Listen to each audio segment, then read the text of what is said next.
सांसद चाहिए जो दिल्ली के संसद भवन में धारे वोट दबा, साथ मिलता है, साथ में लड़भा, पीछे नहीं हटवा। चलिए बहुत बढ़िया, आप सबका साथ मिला। एक बार दोनों हाथ उठाइए, जोर से बोले जय झारखंड, जय झारखंड, जय जय झारखंड। देख सकते हैं अभी स्कॉर्पियो के छत पर चढ़ चुके हैं संजय मेहता जी बसंतपुर पंचायत में लोगों को संबोधित करने के लिए, क्योंकि नीचे में कोई जगह नहीं था। तो देख सकते हैं माहौल संख्या में। टाइगर जयराम में तो इसने स्कॉर्पियो पर चढ़ के कहा भी है एक बार, अब पूरा देश में सब वायरल भले कि अगर बिहार बिहारियों का है, पंजाब पंजाबियों का है, महाराष्ट्र मराठियों का है, बंगाल बंगालियों का है, तो ये झारखंड मेरे बाप का है, यही उन्होंने कहा था। संजय मेहता जिंदाबाद, जिंदाबाद, जिंदाबाद, संजय मेहता जिंदाबाद, जिंदाबाद, जिंदाबाद, मेरा माता जिंदाबाद, जिंदाबाद। चलिए फिर से एक बार बोल रहे हैं, हेलमेट चुनाव चिन्ह 16 नंबर पर 20 तारीख को हजारीबाग में इतिहास बनाने जा रहा है। 4 जून को सिर्फ औपचारिकता होगी कि कितने वोट के अंतर से जीत रहे हैं। चुनाव तो जीत चुके हैं, अब वोटों का अंतर गिनना है, ये जिम्मेवारी आपके ऊपर है। जेल में तुम शरीर को कैद कर सकते हो, विचारों को कैद नहीं कर सकते हो, और ये विचार झारखंड के उन्मुक्त गगन में फैल चुका है। एक एक झारखंडी जाग चुका है, और गिरिडीह में सिलेंडर छाप पर और हजारीबाग में हेलमेट छाप पर इस बार ताबड़तोड़ बटन दबने जा रहा है। इस बात का मैं आपको विश्वास दिला रहा हूँ। बसंतपुर से ये कहना चाहता हूँ, इस बसंत के मौसम में, आज बसंत जैसा ही मौसम है, गर्मी का मौसम भले है लेकिन मौसम सुहावन है, बसंत की तरह मौसम है। ये बात का ऐलान करना चाहता हूँ कि तुम कैद कर लोगे सलाखों के पीछे हमारे टाइगर को, हमारे साथियों को, हमारे रिजवान को, हमारे फरजान को बंद कर दोगे कुछ दिन जेल में, लेकिन जो विचार स्कॉर्पियो के छत पर चढ़ करके टाइगर जयराम ने दे दिया, उसको कैसे कैद करोगे? इसका जवाब दो।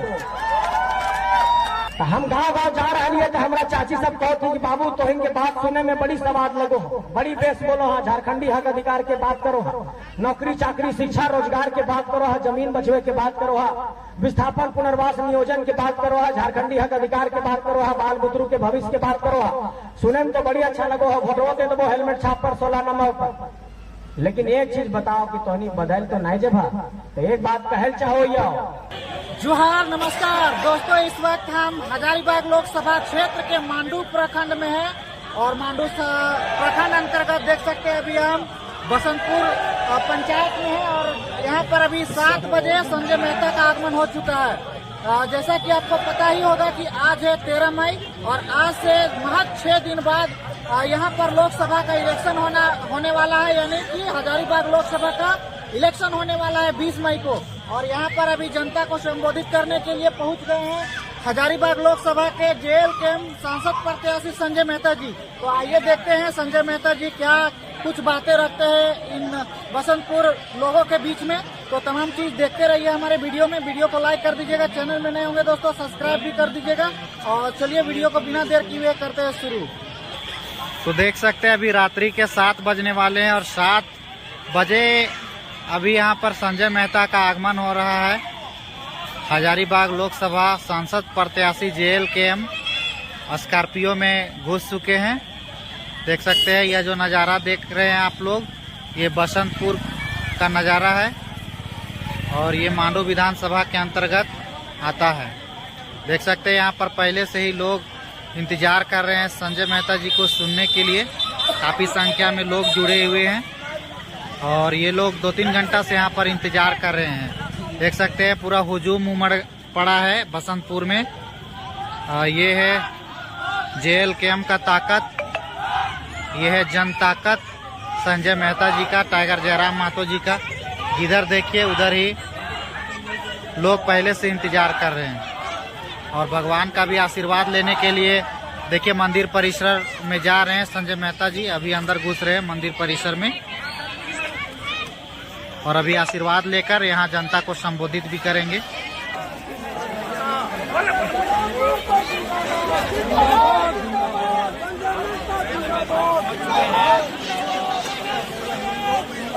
देखिए संजय मेहता लोगों से मिलने के लिए वाले कुछ करके दिखा रहे हो, अलग बात है। संजय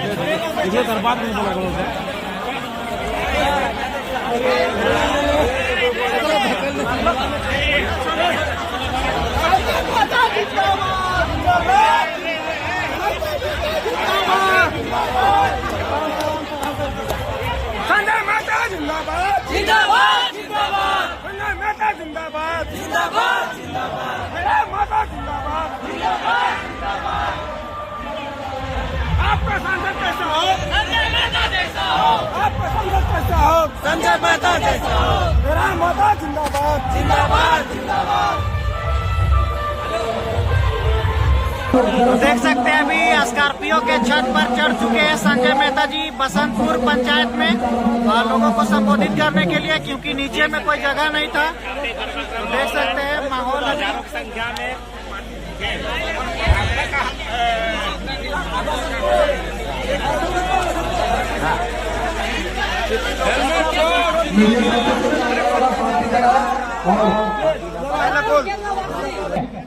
बसंतपुर पचंगा के सब नायब सबके, बहन सबके, दीदी सबके, चाची सबके, नाना नानी, दादा दादी, जितना गांव के बड़ बुजुर्ग अभिभावक थे सबके झारखंडी जोहार करो, ये प्रणाम करो, ये नमस्कार करो।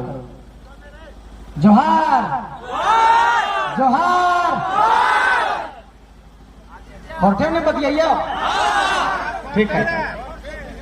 तो तोहनी तो सब जाना है कि 3 साल से झारखंडी नौजवान सब झारखंड में क्या कर लिया थी।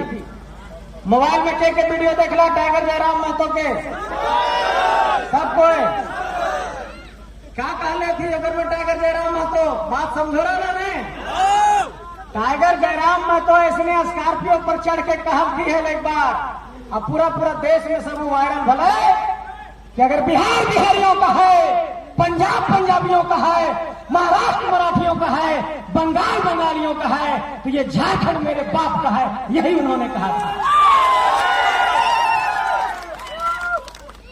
और जब झारखंड किसी के अपने पिताजी का है और अपनी माटी लूटने लगेगी, अपनी माटी बर्बाद होने लगेगी, हमारे माटी का संसाधन लूटा जाता रहेगा, हमारा कोयला लूटा जाएगा, हमारा जमीन लूटा जाएगा, हमारी नौकरी लूटी जाएगी, हमारा नेतृत्व लूटा जाएगा, हमारे घर बाहर लूटे जाएंगे, हमारे खेत खलिहान लूटे जाएंगे, तो झारखंडी लड़ने की बात क्या करते हो?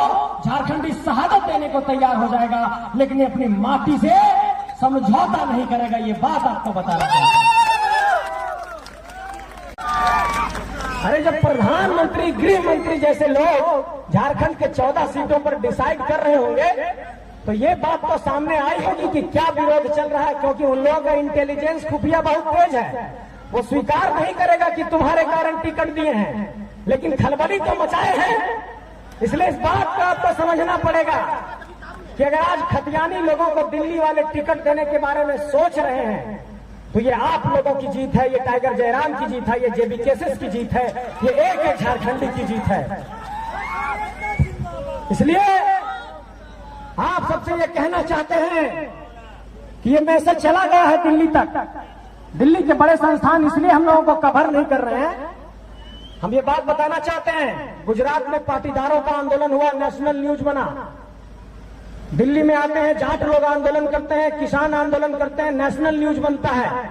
हम 3 साल से सड़कों पर हैं, लाखों की भीड़ के साथ, 3.25 करोड़ की आबादी हमारे साथ है। नेशनल मीडिया में हमें जगह नहीं दिया जाता है। कारण इसका जानते हैं? कारण इसका यह है कि बिना मीडिया में जगह दिए ये जोश, ये जुनून, रात के 12 बजे, 1 बजे, 2 बजे, 2:30 बजे, 3 बजे सभा हो रही है, लाखों की फौज आ रही है, और एक बार अगर राष्ट्रीय स्तर पर टाइगर जयराम और इनके फौज को अगर जगह मिल गई तो ये नौजवान फिर रुकेंगे नहीं। और अभी तो सांसद बनाने की बात कर रहे हैं, फिर 24 में तो सीएम का कुर्सी छीन करके ले लेगा। इसलिए इन लोगों को एक डर पैदा हो गया है, एक खौफ पैदा हो गया है कि ये नौजवान अब झारखंड की धरती को हिला करके मानेंगे। और एक बात का ऐलान करना चाहते हैं, तो इन सबके कहे जाओ, माए सब, चाची सब, दीदी सब, ऐसा नहीं सोचिए कि हम इन सांसद विधायक बने ले लिया, खाली वह सपना है। खाली सांसद विधायक बने रहता है तक कोई आदमी कोई पार्टी उटी ज्वाइन करके और अपन कैसो करके राजनीति करता है और अपन चुनाव लड़ता है।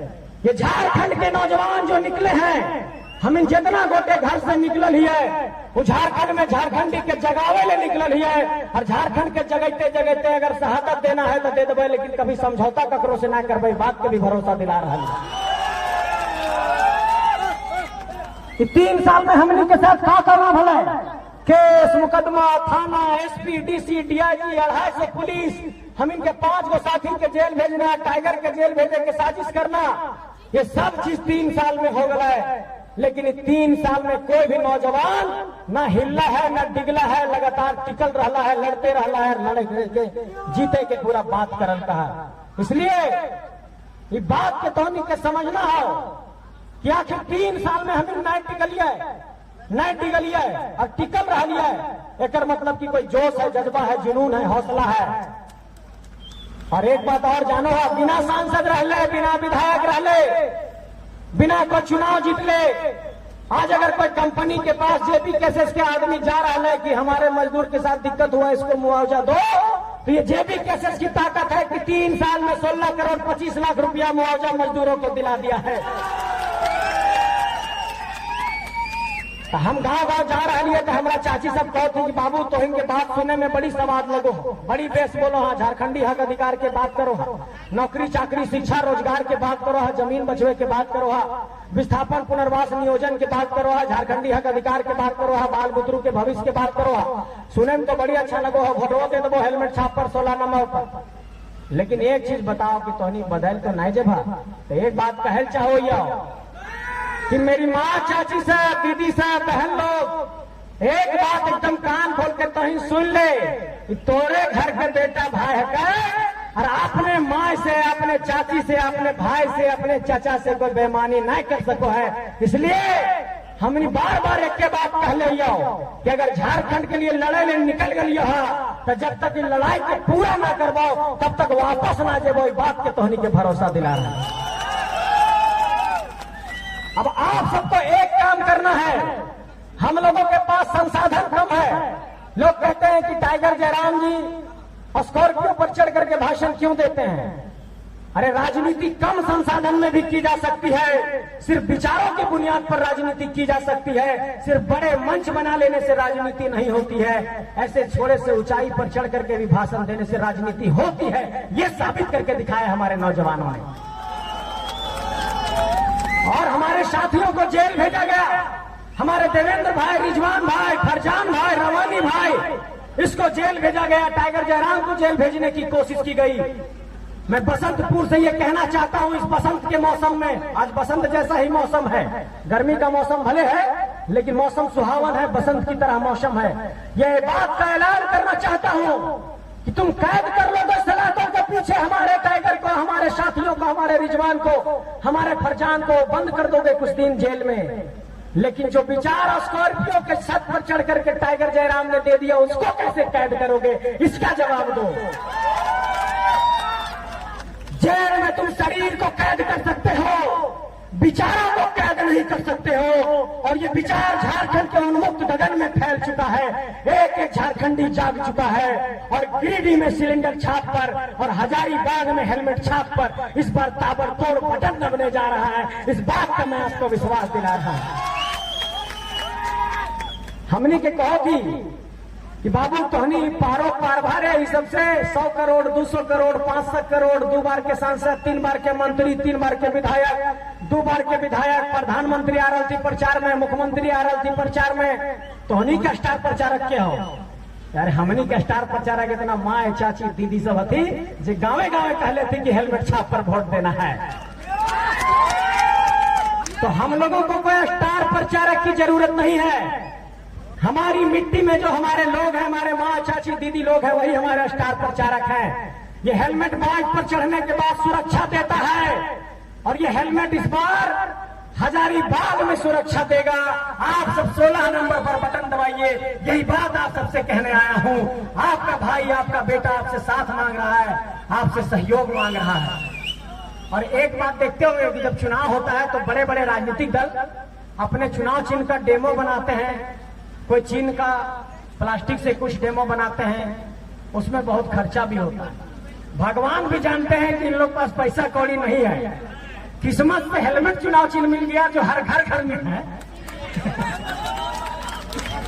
ये कितनी बड़ी बात है कि हर माथे में, हर घर में हेलमेट है और चुनाव चिन्ह को पहुंचाने में भी कोई दिक्कत नहीं हो रही है। लेकिन चूंकि हमारे यहाँ स्टार प्रचारक जितने हमारे माँ, चाची, दीदी लोग हैं, उन लोग को ये समझाना चाहते हैं कि इस बार 2 ईवीएम रहेगा। अभी जब वोट देवे तो 2 मशीन रहता है, तो पहला मशीन के जो सबसे आखिरी बटन रहता है ओकरे में हेलमेट छापल रहता है, ठीक है। दूसरा एगो जिम्मेवारी दे के जा रहा है, काहे हमने टीवी में, अखबार में, सब जगह इतना बैनर, पोस्टर चौक चौराहा पर नहीं लगा सको, तो चुनाव के चिन्ह सब जगह पहुंचाना हमने के लिए थोड़ा सा मुश्किल हो जाता है। तो जितना गोटे के पास मोबाइल फोन है, एंड्रॉयड है, अपन रिश्ता नातेदार, जितना गोतनी भोजाए गांव घर के जितना लोग हथी, सबके बता देना है कि हजारीबाग लोकसभा में अबरी 16 नंबर हेलमेट छाप पर वोट देना है। हमरा ये बात के तो नहीं भरोसा था कि सब पहुंचा दबाने मोबाइल से, मुहे मुहे सबके बता दबाने कि हेलमेट छाप 16 नंबर पर है। तो ये हेलमेट छाप बदलाव का निशान है, क्रांति का निशान है, खतियानियों का निशान है, झारखंडियों का निशान है, एक बहुत बड़ा ऐतिहासिक परिवर्तन का निशान है। ये हेलमेट आपका निशान है, ये हेलमेट आपका निशान है, हेलमेट दादी का निशान है, चाची का निशान है, ये हेलमेट हम सबका निशान है। इसी से एक बार इतिहास बनाएंगे, ये बात कहना चाहते हैं। आप सबको बहुत आभार, प्रणाम। अंत में एक बात कहना चाहते हैं कि हम लोगों से लगातार एक सवाल ये किया जा रहा है और मैं सभी मंचों पर जाकर के इस बात को दोहरा रहा हूं, बसंत पर मैं भी ये बात को दोहराना चाहता हूं। लोग कहते हैं कि आप लोगों को कहां से ताकत मिल रही है, कहां से फंड मिल रहा है। देखिए, आमतौर पर यह धारणा बना दी गई कि जिसके पास 100 करोड़ है, 200 करोड़ है, 500 करोड़ है, वही चुनाव लड़ सकता है। हम इस बात की चुनौती पेश कर रहे हैं, हम लोगों के पास नहीं है 200 करोड़, 500 करोड़, 100 करोड़। हम लोगों के पास 50 रुपया, 100 रुपया है माँ बहनों का आशीर्वाद, और ये 50-100 रुपया 100 करोड़ पर भारी पड़ने जा रहा है। और ये लोग और इस लड़ाई को जीत करके दिखाएंगे इस माँ बहनों के आशीर्वाद के बल पर। उसके 100 करोड़ में माफियागिरी का पैसा है, उसके 100 करोड़ में भू माफिया का पैसा है, उसके 100 करोड़ में शराब का पैसा है, उसके 100 करोड़ में भ्रष्टाचार का पैसा है, और हमारे 100 रुपया और 50 रुपया में माँ, चाची, दीदी, दादी लोग का आशीर्वाद है। तो आशीर्वाद की ताकत के सामने माफियागिरी का पैसा नहीं टिकेगा और इस लड़ाई को जीत करके दिखाएंगे, इस बात का आपको भरोसा दिला रहे हैं। देखिए, हमारे लोग हेमलाल जी, अनिल जी लोगों ने आशीर्वाद दिया है, फिर से इस बात का ऐलान कर रहे हैं कि ये 100 करोड़ 100 रुपया के बराबर, ये 100 रुपया 100 करोड़ के बराबर है और 100 करोड़ वालों की हालत खराब है। हमारे लोगों को जेल भेजा जा रहा है कि 100 रुपये में ये 100 करोड़ वालों को चुनौती दे रहे हैं। लेकिन सिर्फ चुनौती नहीं देंगे, इस लड़ाई को जीत करके दिखाएंगे, इस बात का आपको भरोसा दिला रहे हैं। हमारे जयराम महतो जी ने दिया है, वाह बहुत शुक्रिया, धन्यवाद। देखिए, ये पूरे देश में आज रिसर्च का विषय है कि कैसे ये नौजवान चुनाव लड़ रहे हैं। मुखिया का चुनाव लड़ना इतना टफ हो जाता है, उसमें 20-25 लाख रुपया खर्चा हो जाता है। ये नौजवान लोग 20-30 साल का पढ़ाई लिखाई कर रहा था, और हम भी तो पढ़ाई लिखाई कर रहे थे। मैं बरही से चल करके आपके पास आया हूँ, बरही में मेरा घर है, और हम लोग पढ़ने लिखने वाले लोग जब राजनीति में आए तो लोगों ने माखौल उड़ाया, मजाक उड़ाया कि ये बच्चे पार पाएंगे ऐसे लोगों से। लेकिन आज की तारीख में इस बात को लोगों ने स्वीकार किया है।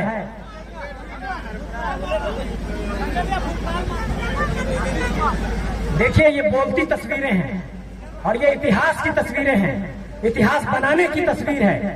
पूरे देश में इस बात पर रिसर्च होगा कि जब 543 लोकसभा सांसदों में जब सांसदों की गिनती सदन के अंदर होगी, और जब इस बात पर होगा कि भाई ये जयराम जी, ये संजय जी सदन के अंदर बैठे हैं, तो यहाँ पर राष्ट्रीय राजनीतिक दलों को दरकिनार करके ये साधारण नौजवानों को क्यों चुना गया है, तब ये बात सामने आएगी कि झारखंड के लोग परेशान थे, विस्थापन हुआ, पुनर्वास नहीं हुआ, नियोजन नहीं मिला, स्थानीय नीति नहीं मिली, लोगों को कानून नहीं मिला, अधिनियम नहीं मिला, और इसलिए ये लड़ाई लड़ी जा रही है। आप लोग इस बात पर, चूंकि मेरे 1 मिनट 5 मिनट का और मैं समय ले रहा हूं, और जो मेरे गांव के गार्जियन हैं, बड़े बुजुर्ग हैं, उनसे मैं थोड़ा संवाद करना चाहता हूं। माँ, चाची सब, आप जो बड़े बुजुर्ग सामने हैं, जो गांव के बुद्धिजीवी लोग हैं, एक लोगों में संशय की स्थिति है कि हम लोग झारखंड की लड़ाई लड़ रहे थे, तो हम लोग लोकसभा का चुनाव लड़ने क्यों आए हैं। तो मैं ये बात कहना चाहता हूं आप सबसे कि झारखंड की लड़ाई इसलिए लड़ रहे हैं कि भाई झारखंड के 3.25 करोड़ की आबादी का विस्थापन, पुनर्वास, नियोजन, स्थानीयता का जो सवाल है, आप देखिए किस तरीके से झारखंड के साथ छल हो रहा है। झारखंड के साथ छल ये हो रहा है कि झारखंड में एसटी, एससी, ओबीसी और ईडब्ल्यूएस का रिजर्वेशन का कानून बना 77%, राज्यपाल महोदय ने रिजेक्ट कर दिया। बगल के बिहार में राज्य में ये कानून लागू है। झारखंड की स्थानीय नीति का विधेयक बना, राज्यपाल महोदय ने 2 बार रिजेक्ट कर दिया। झारखंड में यहाँ के आदिवासियों ने सरना धर्म कोड की मांग की, सेंट्रल गवर्नमेंट ने उस पर कुछ नहीं किया। झारखंड की स्थानीय नीति, नियोजन नीति नहीं बन पाई। मेरा सवाल इस बात को लेकर के है कि हमारे विस्थापन को लेकर के दिल्ली के संसद भवन में ये सारे सांसद मुकदस्त क्यों बन जाते हैं? जब कोयला निकालने के लिए खनन मंत्रालय, भारत सरकार एनटीपीसी, अडानी, सीसीएल, बीसीसीएल को भेजती है तो वो कहती है कि पुनर्वास और आपको नियोजन देना पड़ेगा, आपको विस्थापित लोगों को वहां पर बसाना पड़ेगा, और ये हमारे लोगों को नहीं बसाया जाता, हमारे लोग विस्थापित रह जाते हैं। तो ये सवाल दिल्ली के संसद भवन में क्यों नहीं गूंजता है? पिछले 24 सालों में झारखंड के मुद्दे पर एक भाई 25 मिनट की कोई कैबिनेट की मीटिंग दिल्ली में नहीं हुई है। पिछले 10 सालों में किसी सांसद को हमने बोलते हुए नहीं देखा। पिछले 3 साल से हम लोग आंदोलन कर रहे हैं स्थानीयता का, नियोजन का, झारखंडी मुद्दों का। एक भी सांसद ने दिल्ली के संसद भवन में ये नहीं कहा कि स्थानीय नीति को 9वीं अनुसूची में शामिल करने की मांग झारखंडी नौजवान कर रहे हैं। झारखंड के नौजवान सड़कों पर हैं, इस पर चिंतन किया जाना चाहिए। इसीलिए हम लोग दिल्ली जाना चाहते हैं कि अब कोई गूंगा सांसद नहीं चाहिए, दहाड़ने वाला सांसद चाहिए जो दिल्ली के संसद भवन में दहाड़े और झारखंड के मुद्दों को राष्ट्रीय पटल पर रख सके। इसीलिए इस चुनाव को लड़ रहे हैं। ठीक है माँ चाची सब तो नहीं समझ गया लड़ाई कौन बात की है, एकदम खोरठा में समझा दे जाओ। हमनी के आदमी 10-15 हजार 20 हजार कमाए ले, दिल्ली, मुंबई, गुजरात, उड़ीसा, पंजाब, कहाँ जा लगा थी, और दूसरा आदमी सब आकर के रोज यहाँ पर 10 ट्रक कोयला बेच करके रोज 10 लाख रुपया कमा लगा थी। इसी असमानता की लड़ाई है और इसी लड़ाई के लिए आप लोगों का साथ चाहते हैं। साथ मिलता है, वोट दबा, साथ मिलता है, साथ में लड़भा, पीछे नहीं लड़भा। चलिए बहुत बढ़िया, आप सबका साथ मिला। एक बार दोनों हाथ उठाइए, जोर से बोले जय झारखंड, जय झारखंड, जय जय झारखंड। चलिए फिर से एक बार बोल दे रहे हैं, हेलमेट चुनाव चिन्ह 16 नंबर पर 20 तारीख को हजारीबाग में इतिहास बनाने जा रहा है। 4 जून को सिर्फ औपचारिकता होगी कि कितने वोट के अंतर से जीत रहे हैं। चुनाव तो जीत चुके हैं, अब वोटों का अंतर गिनना है, ये जिम्मेवारी आपके ऊपर है। चलिए 16 नंबर हेलमेट साहब को याद रखिए। अब हम विदा ले रहे हैं, सबको प्रणाम, नमस्कार, फिर से झारखंडी जोहार। सबके प्रणाम करो ये, ठीक है, सबके गोड़े लगो ये, प्रणाम करो ये, इन्हें भी सबके प्रणाम करो ये, सबके प्रणाम करो ये। फर्स्ट टाइम वोटर कौन है जो पहली बार वोट दे रहा है? कोई है पहली बार जो वोट दे रहा है? अच्छा, पहली बार वोट देने वाले सभी नौजवानों को ये कहना चाहता हूं कि आप लोग के ऊपर एक बड़ी जिम्मेवारी है। और जितना भी पहला बार वोट दे रहा है, चूंकि सब नौजवान होंगे, 18 साल के होंगे, 19 साल के होंगे, तो ये सारे नौजवान लोग अपने सर्कल में जो नौजवान लोग हैं उसको समझाइए कि जो जॉब की बात करे, एजुकेशन की बात करे, एम्प्लॉयमेंट की बात करे, डेवलपमेंट की बात करे, उसको ही जिताना है। तो आइए एक बार फिर से हम लोग ये बात कहते हैं कि इनकलाब की आवाज को रुकने नहीं देंगे। और झारखंड की गलियों गलियों में जो इनकलाब की ये नई आवाज आई है, ये जो नौजवानों से कहा गया कि उठो नौजवानों, फिर से इनकलाब आया है, ये इनकलाब अब मुकम्मल होगा और चुनावी राजनीति में भी जीत हासिल करके ये नौजवान एक इतिहास बनाएंगे। इसी संकल्प के साथ विदा ले रहे हैं। बहुत बहुत धन्यवाद।